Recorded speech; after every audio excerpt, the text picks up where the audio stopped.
Badan Nasional Penanggulangan Bencana (BNPB) memberikan bantuan sebanyak 14.400 alat rapid test virus corona kepada pemerintah daerah istimewa Yogyakarta. Bantuan 14.400 alat rapid test ini dikirim bersamaan dengan 4.000 alat pelindung diri bagi tenaga medis pada Sabtu 28 Maret 2020. Bantuan tersebut nantinya akan didistribusikan ke sejumlah rumah sakit. Tim gugus tugas percepatan penanganan COVID-19 di DIY memprioritaskan alat rapid test virus corona akan diutamakan untuk mengetes para tenaga medis yang menangani pasien COVID-19. Selain bagi tenaga medis, alat tersebut juga akan dipakai mengecek keluarga maupun kontak erat pasien berstatus dalam pengawasan atau PDP di DIY. Di sisi lain, pemerintah daerah istimewa Yogyakarta terus berupaya menambah jumlah APD dan kebutuhan rumah sakit melalui alokasi belanja tidak terduga. Adapun anggaran yang sudah disiapkan sekitar 9,2 miliar rupiah. Sementara itu sejumlah kabupaten dan kota di Yogyakarta juga menganggarkan dana dalam menangani masa tanggap darurat bencana corona ini. Antara lain, Kabupaten Bantul menganggarkan 9,4 miliar rupiah maupun Kulon Progo yang mengalokasikan anggaran sebesar 10 miliar rupiah. Tim Liputan Jogja TV.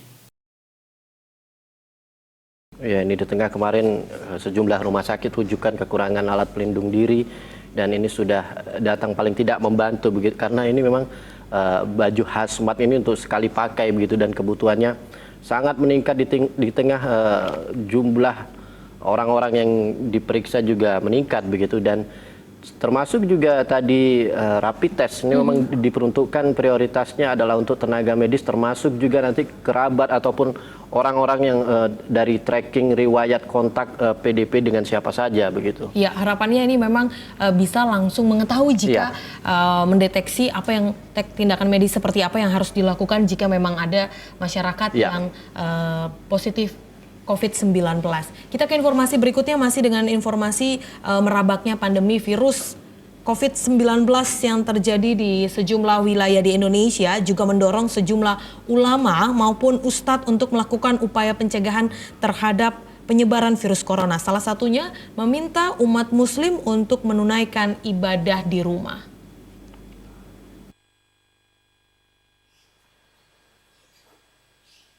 Salah satu ustadz atau pendakwah di Yogyakarta yang memberikan anjuran untuk umat muslim agar menunaikan sholat di rumah adalah Ustadz Wijayanto. Ustadz Wijayanto meminta umat Islam harus bijaksana dalam menyikapi pandemi corona yang masih melanda di sejumlah daerah. Ustadz Wijayanto juga berharap umat muslim bersatu, saling menjaga diri, menjaga lingkungan dan mengutamakan keselamatan umat di tengah penyebaran virus corona. Kondisi Ramadan, kalau masih ada wabah corona, maka ada udzur syar'i untuk pelaksanaannya. Misalnya, sholat Jumat, sholat tarawih, sholat berjamaah itu boleh dilakukan di rumah kalau ada udzur syar'i. Udzur syar'i menurut Ibnu Qudamah ada dua. Satu karena takut, dua karena sakit. Takut ada tiga. Satu takut untuk dirinya, yaitu dirinya dalam keadaan bahaya karena ada penyakit, ada apa. Dua, takut karena harta. Yaitu kalau ditinggal rumah itu akan ada perampokan, ada tidak aman. Ketiga, takut karena keluarga. Yaitu kalau ditinggal pergi, ditinggal haji, ditinggal umroh, ditinggal ke masjid, kok ada orang tua yang sakit yang harus ditungguin, maka wajib hukumnya dia nunggui orang tua. Maka yang haji saja suruh menunda. Kenapa? Padahal itu kewajiban. Artinya ada udzur syar'inya. Jadi selama Ramadan, kalau masih ada wabah corona dan kita berdoa mudah-mudahan semuanya Allah mahfadna, mudah-mudahan Allah lindungi kita dan jaga kita sudah terbebas dari corona. Sebelumnya pemerintah dan Majelis Ulama Indonesia menganjurkan agar umat muslim menunaikan ibadahnya di rumah. Sholat Jumat dan berjamaah di masjid sementara waktu ditiadakan untuk mencegah penyebaran virus corona. Haryat Maja, Jogja TV. Ya, tadi himbauan ya dari Ustadz, kita berharap bisa mengikuti apa yang menjadi himbauan ulama, begitu pula Ustadz dan juga pemerintah karena ini memang tujuannya sama. Iya, untuk mencegah penyebaran COVID-19 termasuk juga anjuran dari MUI untuk segera paling tidak ketika semua bisa di rumah, penyebaran ini bisa ditekan dan berharap bulan Ramadan ataupun Idul Fitri nanti semua sudah bisa normal kembali, kita berharap seperti itu. Baik pemirsa, kita beralih ke Klaten, Jawa Tengah. Upaya antisipasi terus dilakukan dalam menghadapi dampak penyebaran COVID-19 di Klaten, Jawa Tengah. Ini salah satunya dengan pendirian posko logistik.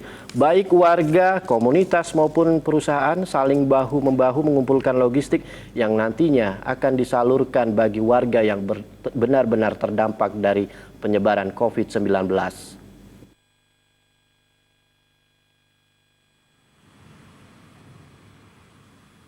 Satu persatu warga, komunitas, relawan, serta perusahaan bahu-membahu mengumpulkan sembako dan barang kebutuhan lainnya di posko penerimaan logistik di Makodim 0723 Klaten.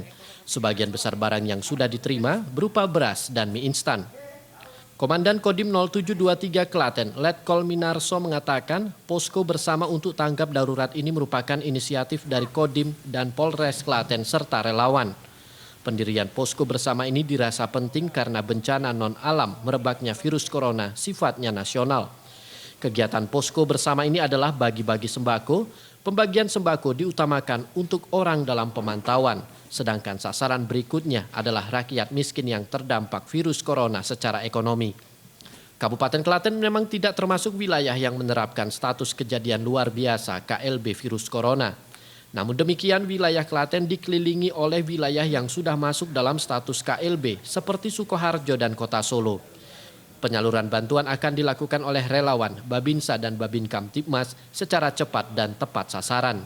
Ini posko tanggap darurat buat kami merupakan inisiatif dari kami, Polres, Kodim, dan relawan, dan kami mewadahi untuk itu.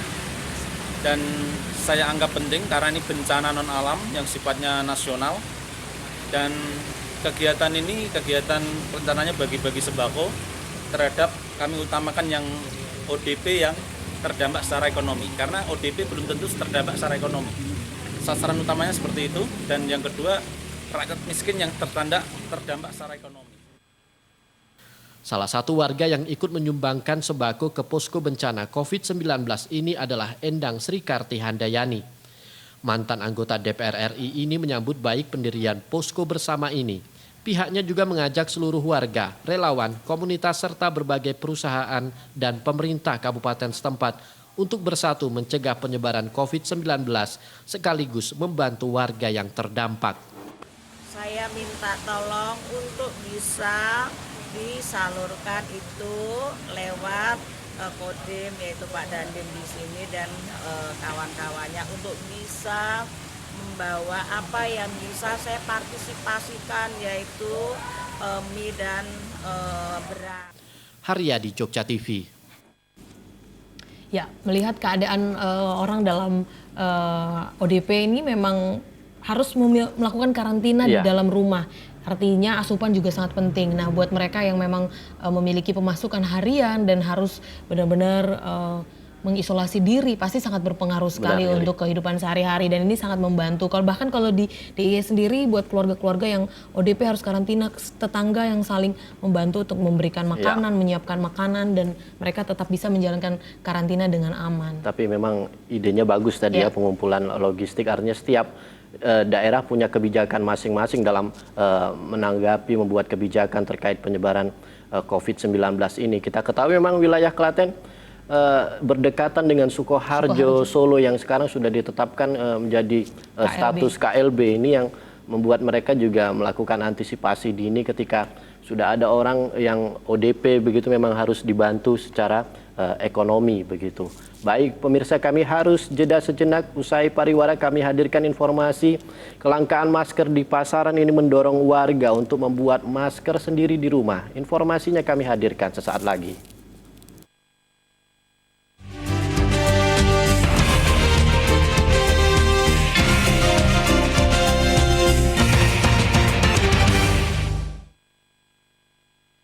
Panjenengan tresno budaya sastra lan basa Jawi. Menika waosan sakluwarga ingkang pas lan mranani majalah basa Jawi Joko Lodang. Kababar saben dinten Setu.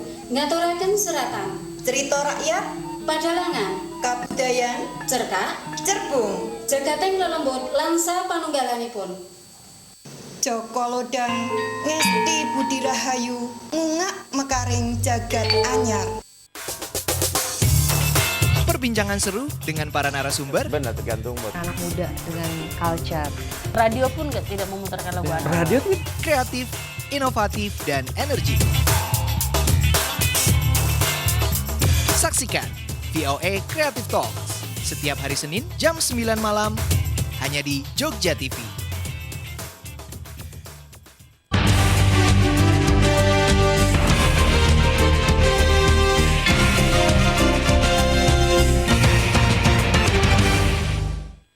Anda kembali di seputar Jogja Pagi, pemirsa. Kelangkaan masker yang ada di pasaran ini menimbulkan kekhawatiran di tengah masyarakat yang pada saat ini dalam kondisi pandemi virus corona. Terlebih lagi mereka yang harus bekerja di luar ruangan. Namun jangan khawatir, sebenarnya masker ini bisa dibuat sendiri di rumah dengan bahan-bahan yang mudah didapatkan. Berikut kita simak informasinya.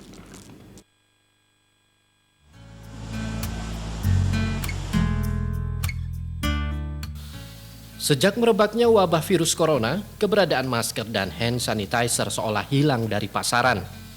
Jikapun ada, harganya melonjak berkali-kali lipat. Bagi Anda yang membutuhkan masker untuk memproteksi diri dari ancaman COVID-19, Anda bisa membuatnya sendiri di rumah dengan bahan-bahan sederhana. Masker bisa dibuat dari sapu tangan ataupun tisu basah.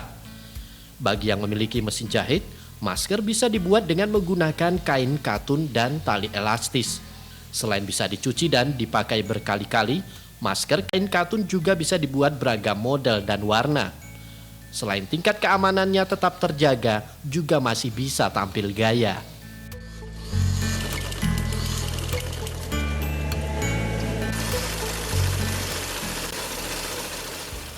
Arlia, ibu rumah tangga ini mengaku bingung saat hendak keluar membeli bahan pokok di pasar tanpa masker. Ia kemudian mencoba membuat masker dengan kain katun 2 lapis dan diberikan pengait tali elastis. Jika dihitung harganya cukup murah, hanya sekitar 4-5 ribu rupiah per buahnya. Dan juga bisa digunakan berkali-kali karena bisa dicuci kembali. Masker buatan sendiri. Kenapa? Ya karena masker kan susah didapat, apalagi di apotek kan tutup, kehabisan. Jadi berinisiatif untuk buat sendiri. Kalau mau keluar harus pakai masker. Terus bahannya apa aja? Bahannya cuma katun, kain katun sama elastis, itu aja. Anang Zainuddin, Jogja TV. Ya, ini salah satu solusi yang bisa dilakukan. Artinya kita juga bisa menghemat penggunaan masker yang mungkin lebih dibutuhkan untuk tenaga medis. Benar ya. sekali. Jadi ini bisa membuat sendiri, bahkan sesuai dengan ukuran wajah sendiri. Jadi memang bisa memanfaatkan kain-kain yang ada di rumah. Iya, kain katun tadi ya yang dibuat. Memang kalau kita mencari masker di pasaran pun memang sudah sangat langka begitu. Jikapun ada, harganya memang sangat tinggi sekali untuk saat ini. Dan kita beralih dari masker, ini adalah alat pelindung diri. Semakin minimnya alat pelindung diri bagi tenaga medis, sejumlah UKM kini beralih menjadi produsen APD. Di Klaten, Jawa Tengah ada sebuah UKM konveksi baju muslim yang kini beralih memproduksi APD guna memenuhi pesanan dari rumah sakit dan juga puskesmas.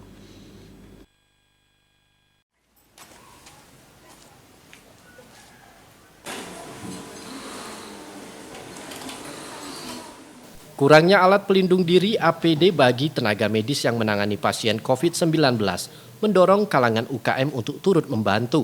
Seperti UKM konveksi baju muslim di Jatinom, Klaten ini yang kini beralih menjadi produsen APD. Berbekal referensi dari APD yang sudah jadi, pemilik UKM membuat baju pelindung dari bahan kedap air yang bisa dipakai beberapa kali setelah dicuci dengan bersih. Pemilik UKM Wahyu Nasution mengatakan awalnya usahanya hanya membuat beberapa APD saja. Namun setelah diposting di media sosial, dirinya banyak menerima pesanan. Pesanan tersebut datang dari sejumlah rumah sakit di kota-kota besar, seperti Jakarta, Tangerang, Bandung, Yogyakarta, Solo, serta beberapa puskesmas setempat. Setiap pemesan hanya dikenai penggantian biaya produksi sebesar Rp100.000 per baju. Saat ini UKM Wahyu Nasution bisa memproduksi 250 APD dalam sehari. Melihat kondisi saat ini yang terjadi krisis di mana-mana, baju APD, akhirnya kami tergerak juga untuk ini kami harus ikut berkontribusi lah mengatasi. Kami membuatnya bahan waterproof, Mas. Bahan waterproof ini tidak sekali pakai terus dibuang, tapi bisa dicuci pakai Biclean, tapi cuci tangan, jangan pakai cuci mesin. Kemudian juga jangan disetrika. Insya Allah bisa dipakai dan dicuci beberapa kali, tidak masalah. Seperti mantel, Pak? Hampir. Tapi bahannya lebih ringan dan nyaman, lebih nyaman. Dari Klaten, Jawa Tengah, Haryadi, Jogja TV. Sendiri begitu kalau di Bantul kemarin menggandeng perusahaan untuk membuat baju hazmat ini. Beruntung di Klaten banyak sekali perusahaan atau UKM konveksi yang kini beralih membuat baju hazmat ini karena permintaannya semakin meningkat seiring pertambahan jumlah pasien, sementara kebutuhan ataupun persediaan stok APD ini menipis.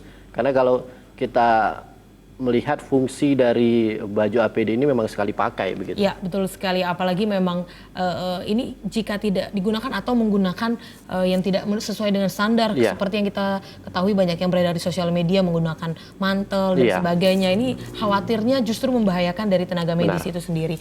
Baik pemirsa, kita harus jeda. Kami masih memiliki informasi lainnya. Salah satunya adalah Bupati Kulon Progo yang menghimbau untuk perantau tidak mudik. Selengkapnya sesaat lagi.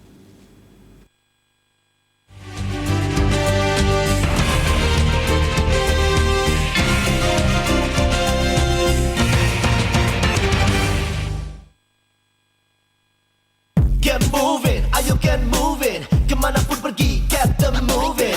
All you need is moving, moving wherever you move. The fun browsing, nonton UCTV, bayar tagihan, pick me, watch me, semuanya via gadget. Wherever you move, enjoy the moving, enjoy the moving. Everything is done wherever you move. Keep on moving, keep on moving.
Ya pemirsa, untuk menekan penyebaran COVID-19, pemerintah Kabupaten Kulon Progo ini berharap warga yang tinggal di perantauan tidak melakukan mudik atau pulang kampung hingga wabah corona ini benar-benar dapat ditanggulangi. Pemkab Kulon Progo juga mewajibkan bagi pendatang yang sudah terlanjur berada di Kulon Progo agar melaporkan diri dan juga melakukan pemeriksaan kesehatan di puskesmas terdekat.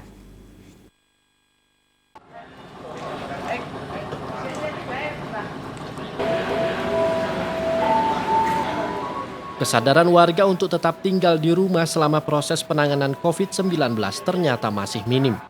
Meski pemerintah telah berulang kali menghimbau kepada warga untuk tidak melakukan perjalanan ataupun berpergian dari rumah, nyatanya masih saja diabaikan.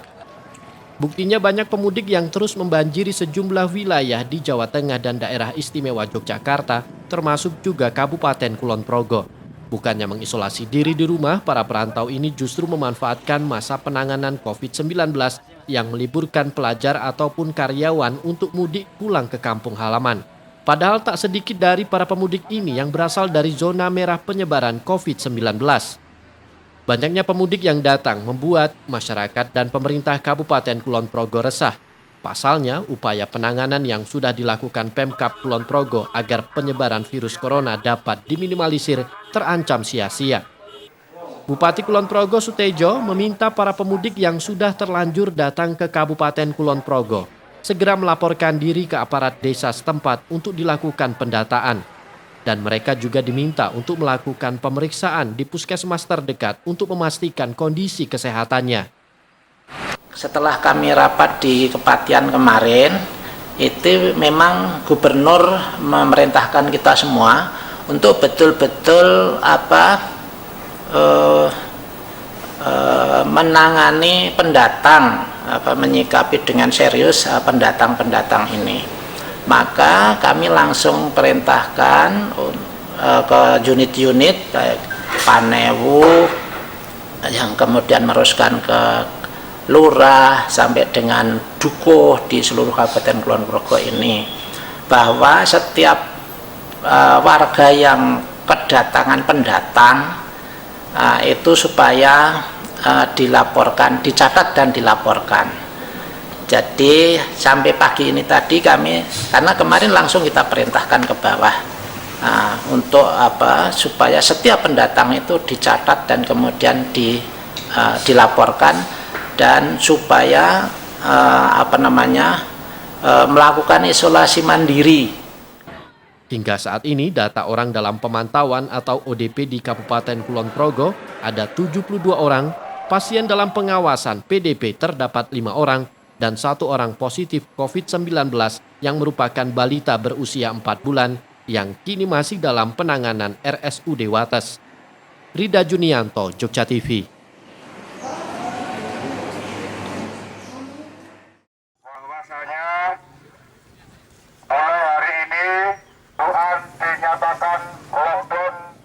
Salah satu dusun yang menerapkan lockdown mandiri adalah Dusun Jeruan yang berada di Kecamatan Bayat, Klaten. Setiap warga desa setempat maupun warga dari luar desa yang hendak berkunjung harus mengikuti prosedur yang sudah ditetapkan oleh Satgas COVID-19 tingkat desa. Prosedur yang harus dipatuhi yakni warga yang hendak masuk ke kampung tersebut harus masuk terlebih dahulu di bilik steril disinfektan, lalu diukur suhu tubuhnya dan dilakukan pendataan riwayat perjalanan warga tersebut.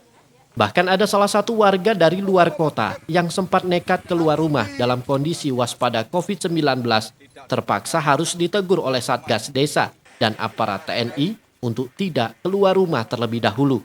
Sementara beberapa toko yang masih buka diminta untuk tutup sementara. Kakak, ya, kalau kakak sekitar 400-an. 400-an. Ya. Kalau di sini rata-rata perantau, Pak?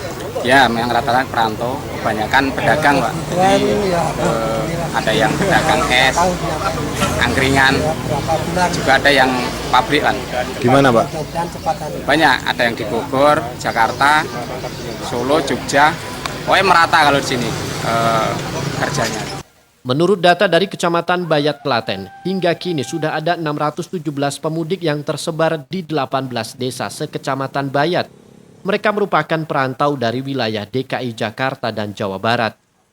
Setiap pemudik yang pulang kampung diwajibkan melapor ke RT RW setempat untuk dilakukan pendataan serta diharuskan untuk melakukan isolasi mandiri selama 14 hari, di mana di sela-sela isolasi akan dipantau kesehatannya oleh tim medis. Jam ini gelombang pemudik khususnya di Bayat, karena Bayat ini memang banyak sekali boro ya, boro, dan dari berbagai macam daerah termasuk zona-zonanya. Dan kebanyakan adalah zona merah seperti di Jakarta, Solo, Jogja, ini hampir semuanya banyak, dan sampai dengan jam ini jumlah pemudik 617. Dari berapa desa? Tersebar di 18 desa. Dari Klaten, Jawa Tengah, Haryadi, Jogja TV.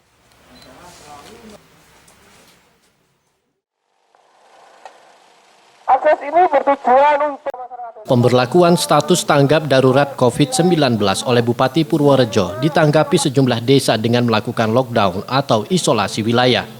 Di Desa Grantung, Kecamatan Bayan, Purworejo, warga setempat langsung melakukan musyawarah dan sepakat untuk menutup sebagian besar akses jalan masuk ke desa guna mengantisipasi penyebaran COVID-19.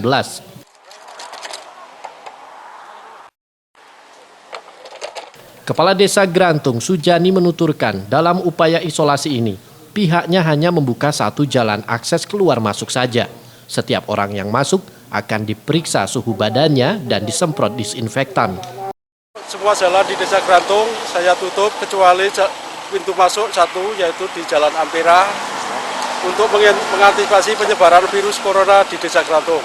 Nah itu nanti disiapkan di apa di pintu masuk itu? Untuk persiapan nanti kita sudah membuat satgas, yaitu bertujuan untuk menjaga 24 jam dan difasilitasi sesuai termasuk APD lengkap. Nah, nanti kalau yang datang langsung diapain Pak? Untuk yang datang nanti kita cek suhu dan bila mana nanti kita semprot desinfektan Pak. Sementara itu, tim Satgas COVID-19 Desa Grantung juga melakukan sosialisasi kepada seluruh warga untuk terus menjaga kebersihan dengan cuci tangan yang baik dan benar. Warga juga dihimbau untuk melaporkan setiap warga pendatang yang masuk ke perangkat desa terdekat untuk pendataan. Pambudi Nugroho, Jogja TV.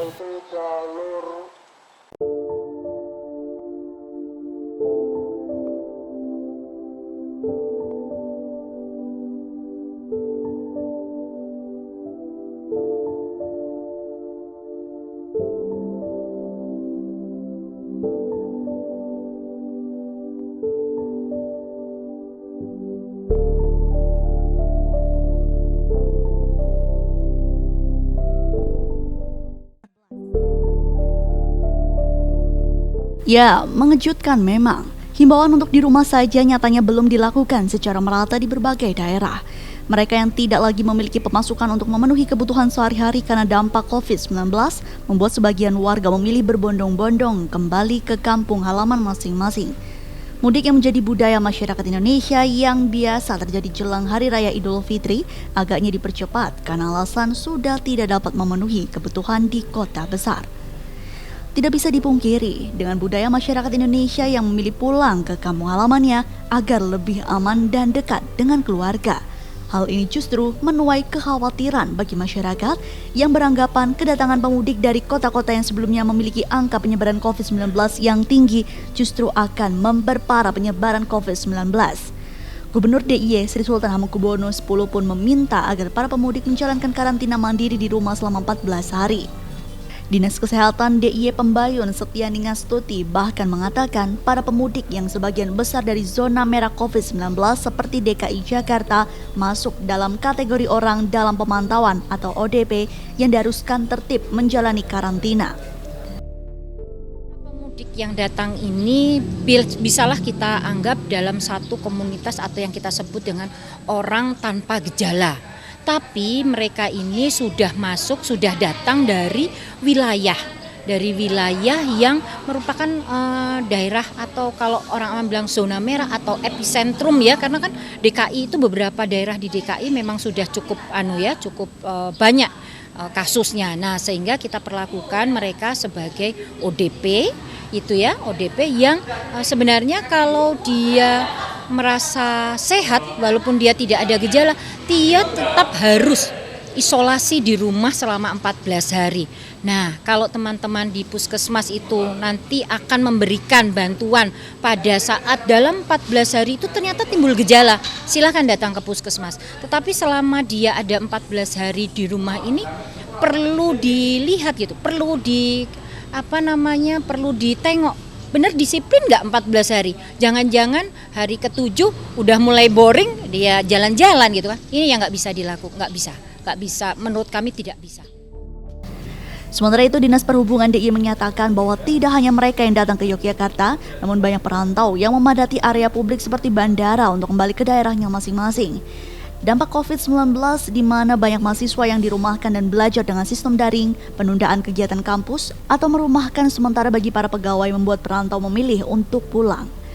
Untuk para perantau yang datang ke Yogyakarta, Dinas Perhubungan menyiapkan form khusus untuk pemudik untuk mengetahui ada tidaknya riwayat penyakit atau gejala sakit dan riwayat perjalanan pemudik sebelum datang ke Yogyakarta. Memang kita kemarin 2 hari ini monitor ke beberapa terminal. Kalau kemarin itu justru yang masih cukup banyak bukan yang datang, malah yang keluar dari DIY. Jadi anak-anak kos yang kemudian dipanggil orang tuanya untuk pulang. Nah, itu pergerakan dari segmen usia mahasiswa yang keluar dari terminal itu agak besar. Tetapi yang masuk sendiri, baru tadi pagi saya monitor ada beberapa bis memang yang masuk ke Jogja. Nah, terhadap hal yang demikian kami telah menetapkan protap prosedur, yaitu mereka di termogan diperiksa sama kita semprot pakai disinfektan, dan juga kita mengendalikan dengan mengisi form.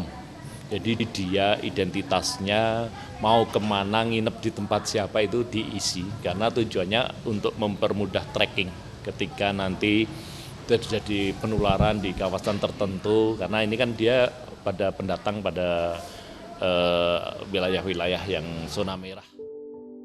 Menyikapi pandemi corona yang mendekati bulan Ramadan dan Hari Raya Idul Fitri, Dinas Perhubungan telah melakukan koordinasi hingga ke tingkat Kementerian Perhubungan untuk membatasi jumlah kendaraan melalui tol. Jika angka pandemik masih tinggi, Kementerian Perhubungan telah melakukan skema akan menutup jalan tol bagi kendaraan pribadi atau kendaraan umum dan hanya berlaku untuk kendaraan syarat muatan seperti truk pada H-15 jelang Idul Fitri. Hal ini sudah menjadi langkah dari kementerian dan menunggu persetujuan dari Presiden. Kemarin termasuk dengan Pak Danang Parikesit, karena kan ketuanya beliau ya BPJT. Jadi bukan wacana, tinggal rapat dengan Presiden. Jadi di level menteri kemarin sudah sepakat semuanya ditutup. Kemudian tadi hasil rapat siang tadi Pak Luhut meminta rapat terbatasnya ditunda Senin. Artinya itu akan diputuskan ditutup atau tidak. Tapi kalau kesepakatan di rapat kemarin, mulai Lebaran itu namanya soft close, artinya terbatas, tapi masih bisa. Tetapi nanti di H-15 itu full, yang boleh hanya angkut truk yang mengangkut barang-barang untuk kebutuhan barang pokok. Sementara itu, Dinas Kesehatan DIY menghimbau kepada seluruh masyarakat di Yogyakarta untuk bersama menjalankan instruksi pemerintah dengan tidak melakukan kegiatan di luar rumah jika tidak dalam keadaan mendesak. Peran masyarakat juga sangat penting menekan angka penyebaran COVID-19. Dinas Kesehatan DIY juga berharap agar pemudik benar-benar mengindahkan instruksi Pemda untuk tidak keluar rumah selama 14 hari agar tidak menimbulkan kepanikan berlebih masyarakat. Mohon betul bantuan dengan masyarakat, monggolah memberikan informasi kepada pelayanan kesehatan tempat di mana dia domisili. Ini bukan bencana alam, tapi ini bencana non alam, dan yang kita tidak tahu sampai kapan toh ini. Oleh karena itu, satu, kita harus betul-betul disiplin. Silakan warga DIY gitu ya, mematuhi apa yang sudah disampaikan oleh pemerintah daerahnya masing-masing. Kalau diminta untuk isolasi, untuk jaga jarak, lakukan itu. Nah, bantu kami, para tenaga kesehatan yang kemudian dengan sepenuh hati kami akan merawat mereka yang memang harus kami rawat. Visintia Rina, Christian Aditya, Jogja TV.